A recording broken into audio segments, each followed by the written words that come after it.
नमस्कार दोस्तों, मेरा नाम विवेक कुमार है और आप देख रहे हैं ताज़ा न्यूज़ भोजपुरी। दोस्तों, आप सभी को बता दें, अभी-अभी पवन सिंह ने अपने ट्विटर के माध्यम से अनाउंस किए हैं कि वह चुनाव बिहार से ही लड़ेंगे और काराकाट से लड़ेंगे। दोस्तों, आप सभी को बता दें, इसके पहले पवन सिंह को बंगाल से चुनाव लड़ने के लिए ऑफ़र दिया गया था बीजेपी के द्वारा, लेकिन पवन सिंह ने अपना टिकट वापस कर दिया बीजेपी को और उसके बाद यह डिसाइड किए हैं कि वह चुनाव बिहार से ही लड़ेंगे।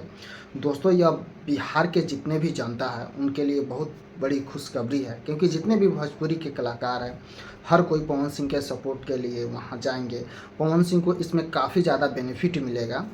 अगर पवन सिंह बिहार से चुनाव लड़ेंगे या यूपी से लड़ेंगे या झारखंड से लड़ेंगे तो उसमें इनको बहुत ज़्यादा बेनिफिट मिलेगा, लेकिन अगर पवन सिंह बंगाल से चुनाव लड़ते हैं तो इसमें उनको ज़्यादा बेनिफिट तो नहीं मिलता, क्योंकि बंगाल में भोजपुरी नहीं बोली जाती है, भोजपुरी का ऑडियंस वहाँ पे नहीं है।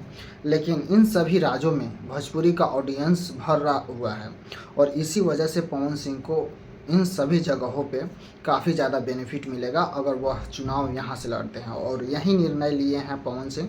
और पवन सिंह बिहार के काराकट से चुनाव लड़ने वाले हैं लोकसभा का। दोस्तों, आप लोगों को यह न्यूज़ सुनकर कैसा लगा, कमेंट करके ज़रूर बताइए।